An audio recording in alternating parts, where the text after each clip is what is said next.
Why? There's so much that goes on in a day. We are barely left with time to learn, and we all want to be perfect in English. So here is a small class for you. I'm going to take up 25 idioms and I will also teach you how to use them. Let's get started with the first idiom. On the mend. On the mend. What does that mean? Someone who is on the mend is recovering after an illness or injury. Okay? Sentence. My grandmother hasn't been very well lately, but she's on the mend now. On a sticky wicket.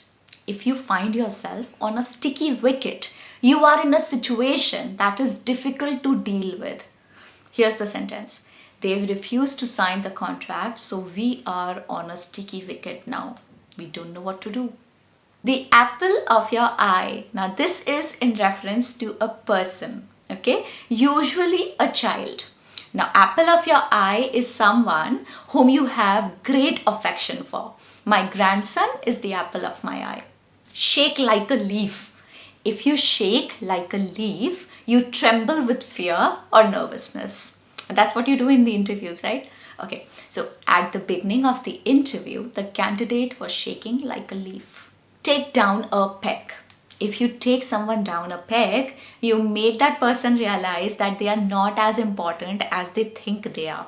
I hope you don't think like that about me. So here's the sentence. He was too proud. Somebody had to take him down a peg. Shopping therapy. I'm sure you've heard of this one. This term refers to the idea that buying things can make you feel better, which they actually do sometimes. A little shopping therapy can usually cheer up bored teenagers. Jump down someone's throat.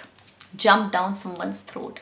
If someone jumps down another person's throat, they suddenly start shouting at them in a very angry manner. When I said the instructions were not very clear, she jumped down my throat. Walking encyclopedia. This term refers to a person who is very knowledgeable about a lot of subjects. Okay, my grandfather was actually a walking encyclopedia. No, this is not a sentence. I'm actually telling this to you about him. He was a walking encyclopedia. He was too much into newspapers and all. Add fuel to the flames. Aag mein ghee dalna. If you add fuel to the flames, you do or say something that makes a difficult situation even worse. Okay, he forgot the wedding anniversary and his apologies only added fuel to the flames. Other fish to fry. If you have other fish to fry, you have more important things to do. I don't think he will attend the office party. He's got other fish to fry. Smash hit. Smash hit is a very successful performance in music, films, theatre, etc. Okay, the film Titanic was a smash hit all over the world. As dumb as an oyster. Somebody who is as dumb as an oyster will never reveal something told in confidence or tell your secret to anyone else. Preeta will never repeat what you tell her. She's as dumb as an oyster. Sublime to ridiculous. Very interesting one.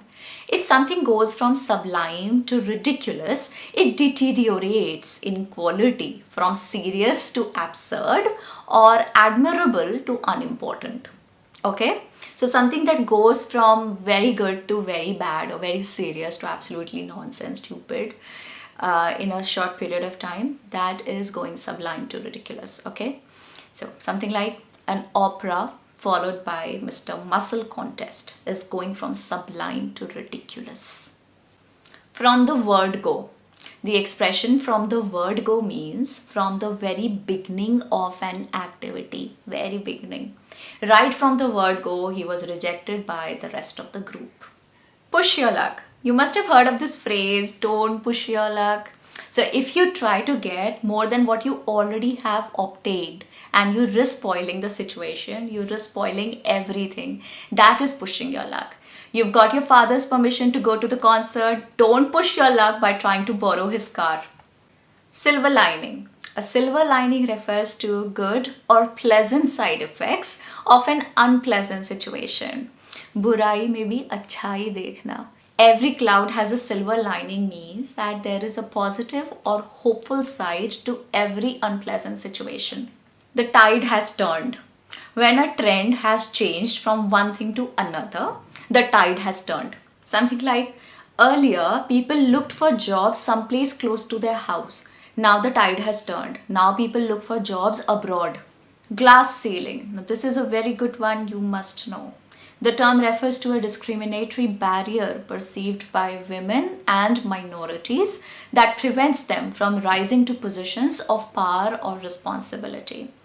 Something like Kritika believed she would never break the glass ceiling and rise to a senior management position. Call it quits. Now, this is a very good one, very commonly used. When people temporarily stop doing something or put an end to an activity, they call it quits.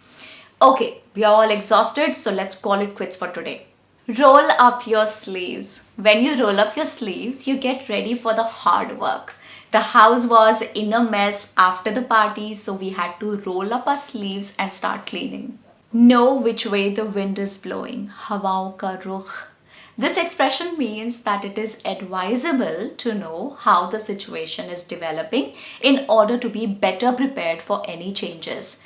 Before we decide on anything, we need to know which way the wind is blowing.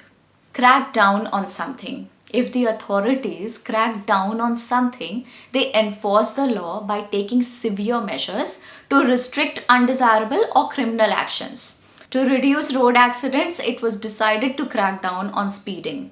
In retrospect, again, very commonly used. The term in retrospect is used when thinking about a past situation or event with the knowledge that you have today, particularly if your present opinion is different from the one you had in the past. Okay, your current opinion is different from your past opinion. In retrospect, we were not aware of the effects on the environment at that time. You can't judge a book by its cover. Common. This expression means that you should not form an opinion about something from its appearance alone. He leads a very simple life, but in fact, he's a wealthy man. You can't judge a book by its cover. Send up a trial balloon. If you test something such as an idea, a project, or a product to see how people will respond to it, you send up a trial balloon. The idea seemed excellent, but when they sent up a trial balloon, the reaction was very negative.